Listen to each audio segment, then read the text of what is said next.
everyone. I'm going to talk a little bit about visas and my experience with visas, particularly for Jenny and Quennie. When we did our visa application, the first one was the visitor visa, which we got a migration agent to help us with in Cebu because I had no idea what to do. That was my little doggy hitting the floor as we stopped for a red light. Here, Belle. Come here, Belle. Come here.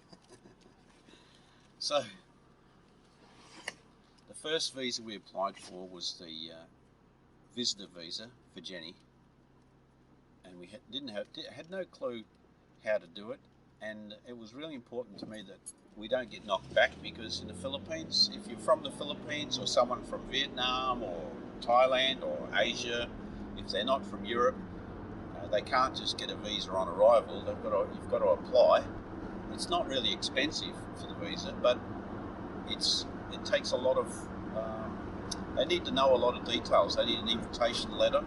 They need to have some money in the bank. You need to show that you actually have a relationship if they're coming to visit you, and why they're coming to visit you, that you know them.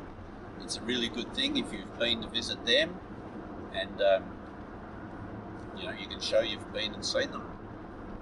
So you need lots of stuff, and we didn't know what to do. So to make sure it would work okay, Jenny knew a migration agent in Cebu.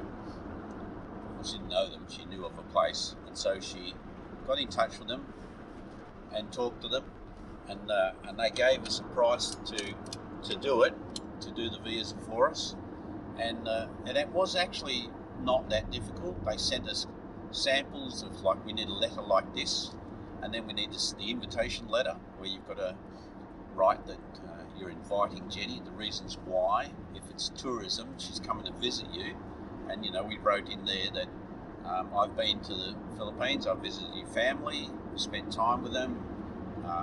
We know, you've showed me around, and now I want you to come and visit me, to meet my family, to have a look around Australia where we're going, because I was in Sydney and we were going to go to Queensland and also Victoria to go and visit family. So I have to put all those things in. So we did that. Jenny had a bank account. She also had a house and land. They needed to know whether she had a reason to go back to the Philippines. I think they worry about whether you're going to overstay. And if you own some property over there, you can show you own some property and reasons to go back. I mean, one of the reasons was that Quennie was still there. So we put that in. Her daughter's still there being looked after by her mother. So we put that in also, that she's got land, got a house over there. Lots of information, and we sent it off, and I left it open to when she could come. I thought we'll get the visa first and then we'll buy the ticket, and it was passed within, I think it was 2 or 3 weeks.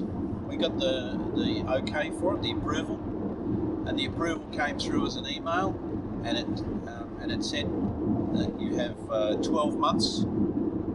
Period of 12 months the visa is valid for, and you've got the longest period you can stay is 3 months, and then you've got to go out of the country, but you can come straight back in again if you wanted. It's multiple entry, and it didn't have a condition like a no further stay condition, because if you get a no further stay condition, it means that if you want to stay, you can't extend it. Whereas after 2 visits, on the second visit we got married, but after 2, on the third one, we wanted to bring Queenie out as well, because Jenny had spent 6 months here, and we wanted to bring Queenie to Australia as well. And it was hard on her being away from her mum. It was just really difficult, and we wanted her to come over. So we did an application for Queenie's visa, for a visitor visa, and we put on the reasons why, that her mum's here, her mum's visiting, and I want her to come with me as well, to come and visit. And we just did basically the same thing we did with the first one. We didn't use an agent. I did it myself because I thought it should be okay. And as it turned out, it took 1 week and we got approved. And she got a multi-entry visa as well for 1 year. And I thought that was really good. So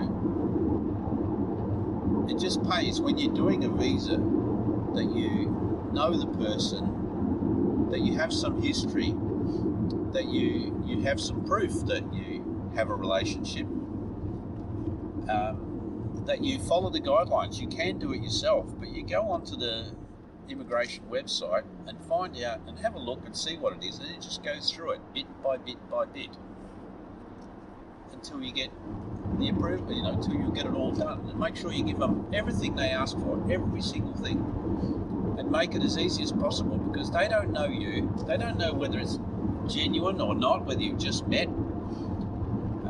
And so you've got to convince them that they should just give it to you, because there's no problem. It's a proper relationship, and once you do that and you put everything in, you convince them, then they just give it to you.